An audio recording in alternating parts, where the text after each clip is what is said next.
getting a lot of reports. They've been meeting for many hours, as you probably have noticed.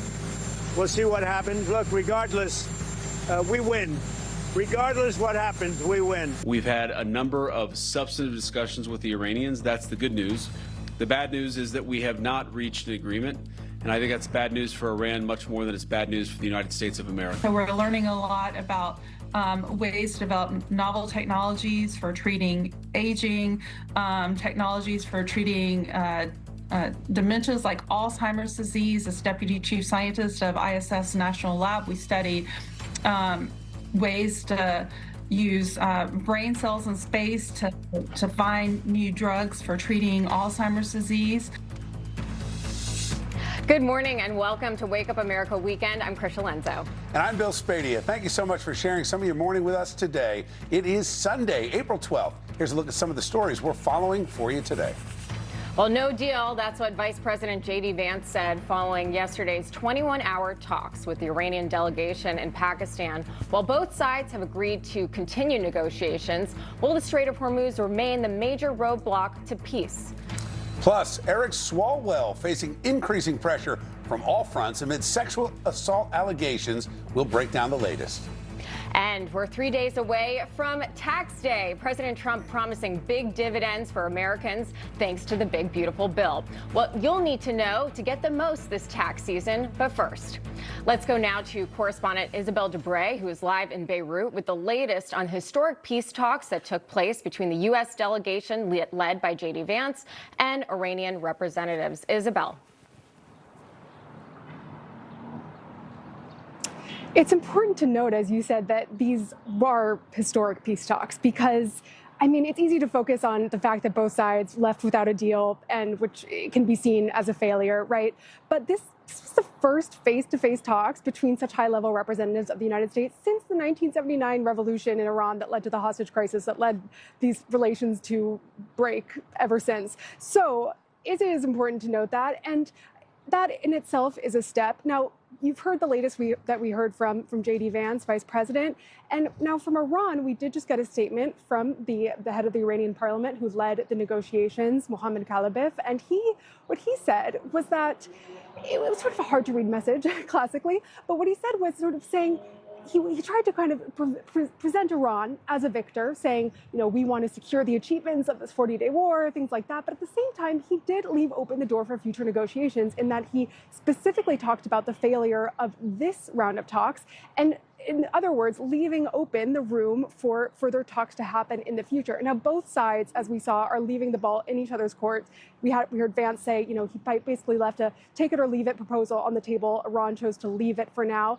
And Iran is saying that it's up to the United States to regain the trust of the country. So we will have to wait to see what is going to come next. But what we do know, as you mentioned, is that really intense sticking points remain, from the Strait of Hormuz still being closed to the fact that there still is not even an agreement, as I'm here in Lebanon, of whether the ceasefire covers the war that's happening between Israel and Hezbollah in Lebanon. Yeah, Isabel, such a great point there. That was going to be my question in terms of Hezbollah. What are we hearing with these negotiations? Of course, Israel saying Hezbollah is not a part of this. The U.S. as well saying that. But around the world, including Iran, they're saying no, it is a part of the deal. Exactly. There seems to be no agreement on that whatsoever. And we saw that after those intense Israeli strikes on Hezbollah last week, we saw that Hezbollah really escalated attacks against Israel as well, with claiming dozens of attacks both on the air, rockets in northern communities, as well as ground fighting, which really continues as Israel is pushing forward with that invasion. And it really has become a war within a war that has taken on a life of its own. And Israel sees this as really important. Prime Minister Benjamin Netanyahu is coming up against elections soon. He has promised the people of Israel that he will protect the country against the threat of Hezbollah and will eliminate that threat. So if he ends that war now, that is clearly being done without having completed that fundamental goal. On the other side of things, we know that Lebanon does not want this war, right? We heard from the Prime Minister of Lebanon saying that the two sides are going to talks, Israel and Lebanon, that is for the first time in decades, next week in Washington. So we will have to see exactly what happens there. Yeah, absolutely. Yeah. Isabel Debray, thank you very much for that report. Thank you.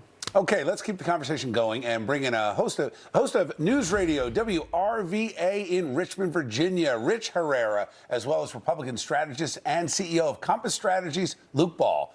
We're also joined in studio all morning by our special guest, Newsmax contributor Deneen Borelli and Newsmax contributor Dr. Tom Borelli. Okay, guys, so the peace talks in Islamabad end with no deal. Vice President J.D. Vance speaking afterward.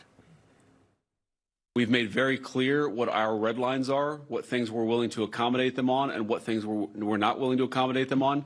And we've made that as clear as we possibly could, and they have chosen not to accept our terms.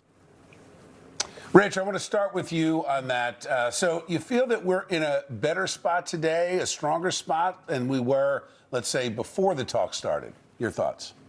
I think the most important thing that we got from the last report from Isabel is she said the word "for now." So here's what's going on. Both sides have stood there. They both have said, here's what our demands are. We know what the Iranians are all about. They know what we're about. And they walk away without getting a deal done. If you want to get a deal done today, it's easy. I can just bring back Obama's deal and we can send them over pallets of cash and we can give them an opportunity and a timeline to get a bomb. That's what they're looking for. They're not going to get that from the Trump administration. So J.D. Vance, Witkoff, and Kushner went over there and said, here's exactly what the U.S. is looking for. Here's what we expect. They gave us their demands. Now we go back and see who has the leverage. I want to pivot a little bit to this, Luke. I'm going to turn to you. The calls for Congressman Eric Swalwell to drop out of the California gubernatorial race.